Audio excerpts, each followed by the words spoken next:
سلامونه او نیکې هیلې. ښه راغلاست. زه نعمت الله رحیمي یم او موږ نن روان یو د وردګو چک ولسوالۍ ته.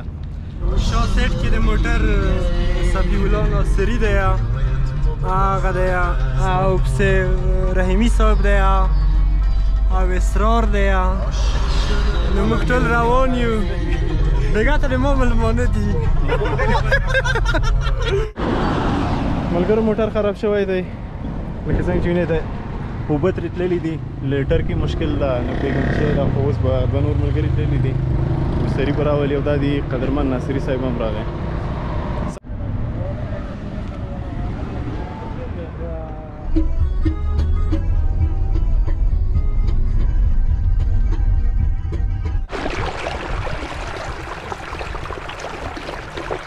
وروسته له ډېرو زیاتو جنجالو او ستونزو بالاخره د وردګو د چک ولسوالۍ د چک بند سیمې ته راورسېدلو.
ښه راغلاست. زه نعمت الله رحیمي یم او موږ نن روان یو د وردګو چک ولسوالۍ ته. په لاره کې یو فعلا د میدان ښار په سیمه کې موقعیت لرو. زما سره نور ملګري هم راغلي دي. د اکسوس کتاب پلورنځي مسؤل قدرمن صفی الله ناصري صاحب هم راسره ده او لارې ډېرې زیاتې خرابې دي چې د همدې لارو د وجې او د جام یو هر شی چې وجه شو هر څه لامل شو موټر هم خراب شوی ده او دوه نور ملګري هم تللي دي چې مستري راولي. خو خوشبختانه د خوشبختۍ خبره دا ده چې موټر په دې ځای کې خراب دی. که له دې لږ وړاندې وروسته تللي وای بیا نو ډېره مشکله وه چې موږ کوم مستري پیدا کړو.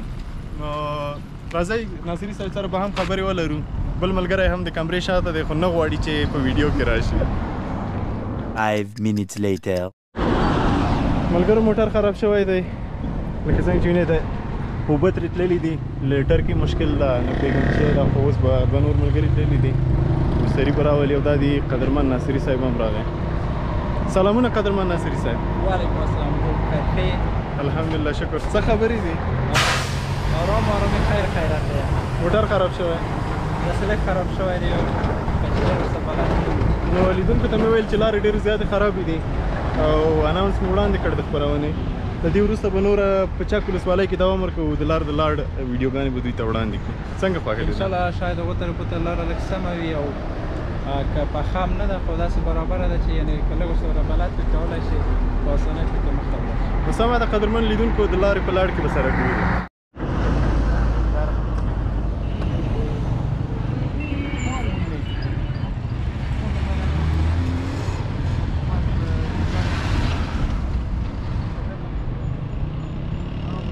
1 eternity later. دا زم دا وایس دی د ولایت په مخ کې موټر خراب کړی و ډېر بد یې وکړولو.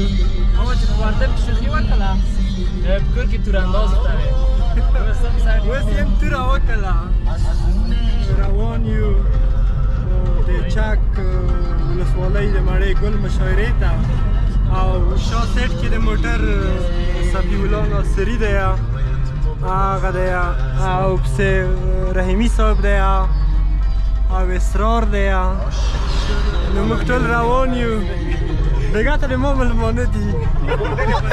ये सब क्या देखना पड़ रहा है. अच्छा है मैं अंधा हूँ।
Five minutes later.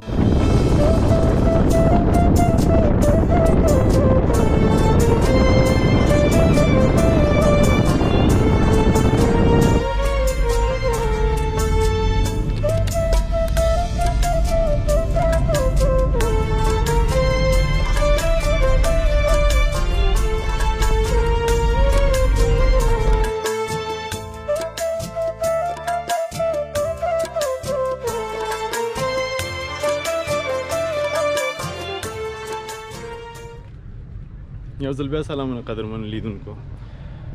وروسته له ډېرو زیاتو جنجالو او ستونزو بالاخره د وردګو د چک ولسوالۍ د چک بند سیمې ته راورسېدلو او څنګه چې ګورئ دې خواته ور روان یم د مشاعرې په طرف.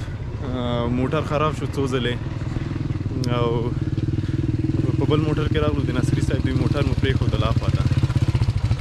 پهله روان یو څو وړاندې ګورو چې څوک شته نور تر څو به ناصري صاحب دوی هم راځي. زما شاته چې کومه سیمه وینئ دا هماغه چمن دی چې مشاعره پکې ترسره کیږي او البته دا هغه ځای دی چې زما ماشومتوب پکې تیر شوی دی. نو قدرمن لیدونکو فکر کوم له دې خوا نه لاره بنده ده او خلکو ته د ورتګ لاره یې له هغې ځای نه خلاصه کړې ده. نو اړین یو په هغې لاره ولاړ شو. تاسو همداسې منظرې ګورئ. زه به کیمره بلې خواته واړوم نو خپرونه به دوام لري. او د یادونې وړ ده چې زموږ نور ملګري هم له کابل څخه را روان دي او په لاره باندې دي. یو دقیقه چې بایک خطا شو.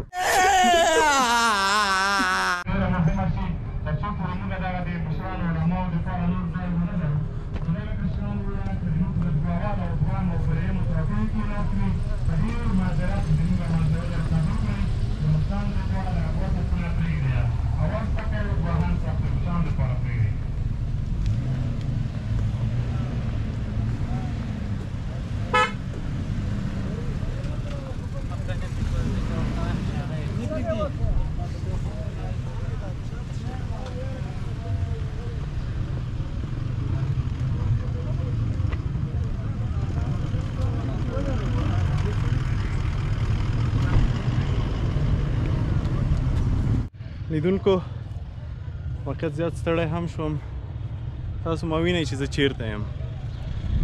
ډېر ډېر ښکلی ځای، وروسته له ډېرو زیاتو کلو تاسو دا ښکلا وګورئ. په واقعیت که څه هم دومره لاره نه ده وردګو ته په رارسېدو، تقریبا شاید که لاره جوړه همداسې ناجوړه هم وي تقریبا 2.5 ساعته 2 ساعته لاره ده، خو که څه هم زموږ موټر خراب شولو او 6 ساعته پوره ولګېدل تر څو موږ ورسېږو دلته. خو واقعیت چې دلته راشئ 6 ساعته نه 12 ساعته هین 24 ساعته ارزښت لري چې ته تیر کړې او داسې یو ښکلي ځای ته راشئ. نو مخکې له دې چې وخت تیر شي او تیاره شي، ځکه اوس هم ساعت تقریبا ساعت څو بجې دي، ساعت 6:15 دقیقې کېږي. نو مخکې له دې چې لمر وړانګې لا نورې هم له غرونو څخه ښکته او پناه شي، نو زه به ډرون کیمره راواخلم او د ډرون فوټیج به یو څه ریکارډ کړم او تاسو ته به د ډرون ویو کې دا ښکلی ځای وښایم. نو زه اوس هم دا کیمره اړوم، تاسو وګورئ دې خواته چې څومره ګڼه ګوڼه ده د خلکو او منظره له دې خوا وګورئ.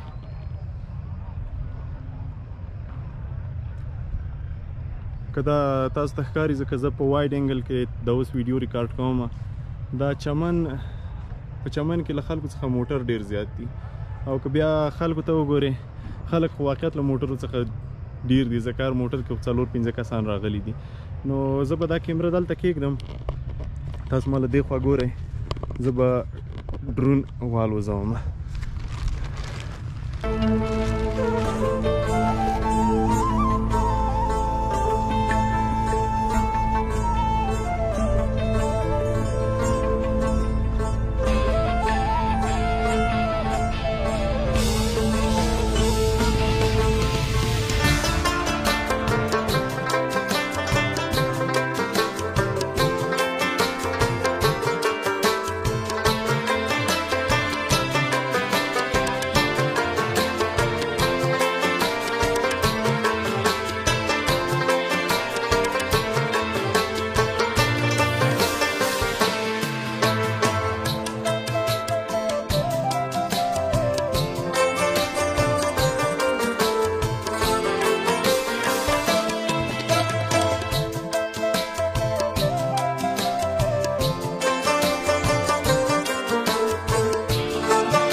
نه ودرې زه غټ لینز درته اچوم او یو مې وخت ودرې لینز ور غټ کړم وړه په زوران عکس بر باندې وو راشه ته او تاسو وکړه تاکس تیر شو مالو سره ټول جامه تیرې حساب کړې چور سیم کې کامیږي ورو بل بیټری سشتا ده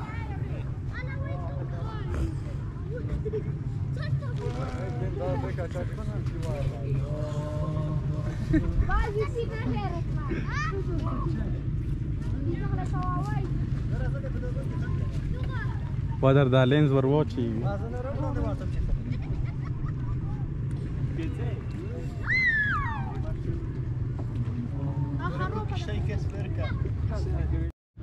خاص شیخانه کې ښکاري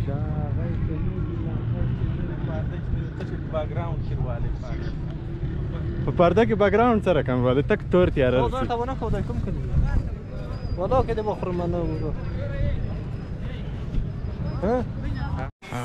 ये बड़ी अच्छी बात कही आप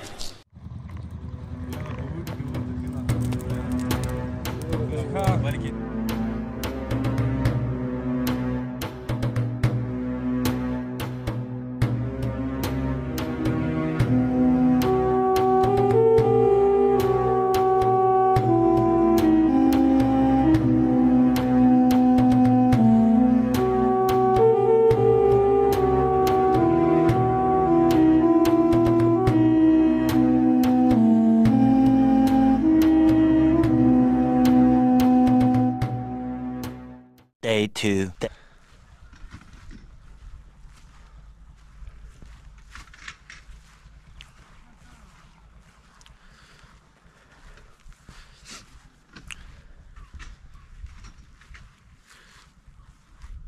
अबे जल्दी बोल कल सुबह पनवेल निकलना है سلامونه وخت مو په خیر بالاخره سهار شو او د تل په څیر موږ بیا هم یو دقیقه هم ویده شوي نه یو د وردګ ولایت د چک ولسوالۍ د بند چک په سیمه کې یو کوم ځای کې چې د برېښنا بند موقعیت لري او ساعت هم تازه نو 15 بجې او 2 دقیقې دي خو لمر راختلی دی نو د پرون ورځې د سفر په لړ کې موږ ډېرې زیاتې ویډیوګانې ریکارډ نه شوې کړی یو خو لاره ډېره زیاته خرابه وه بل لکه څنګه چې تاسو شایدان یاست که ویډیو م تر دې دمه لیدلی وي موږ ته موټر څو ځلې خراب شول او بالاخره د موټر وروستی ساوي او له موږ سره یې خدای پاماني هم وکړه او په نیمه لار کې پرېښودلو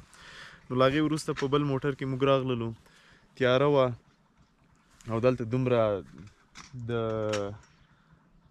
دلته دومره روښنایي نشته وه چې موږ ویډیو ریکارډ کړو نو شپه م همداسې پرېښودله او بل دا چې زموږ په وسایلو کې چارج نشته و او ځینې ملګري وو د ملي ټلویزیون څخه د شپې ناوخته مو ولیدل او د هغوی سره چې کوم وسایل وو او برق ورسره وو موږ خپل وسایل چارج کړل او پرون 9 بجې د شپې وې 9 یا 8 نیمې چې قدرمن ډاکټر صاحب دوی هم راغلل ډاکټر رفي او نور ملګري او هغوی هم زما شاته دي شاید دلته اوس ښکاره نه شي خو ور به شم له هغوی سره به هم بیا خبرې کوو په هغوی کې 2 ملګري ویده دي زه ډاکټر رفي او فرید موږ تر سهاره پورې ویښ وو اور م بل کړی و او د اور لمبو ته ناست وو نو تازه سهار شو او شاته چې کوم د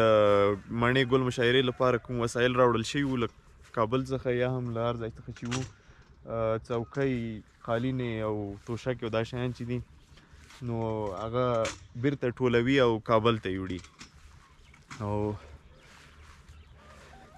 شاته که وینه یا هغه خواته سور موټر چې ده هغه سور موټر کې بس کوچنی الټو ده په هغې کې به موږ بیرته شاید کابل ته ځو او زموږ د ځایېدو امکان هم ډېر پکې کم ده ځکه له هغې خوا نه زه له نور ملګرو سره راغلم او ډاکټر صاحب دوی د شپې راغلل او نور ملګري هم بیرته ولاړل او زه د دوی سره پاتې یم. نو خیر سفر به دوام لري، خبرې به کوو، د چک د بند منظرې به هم وګورو. ډېره ښکلې او پاکه هوا ده، سهار وخته ده او د مرغانو اوازونه هم تر غوږ کېږي.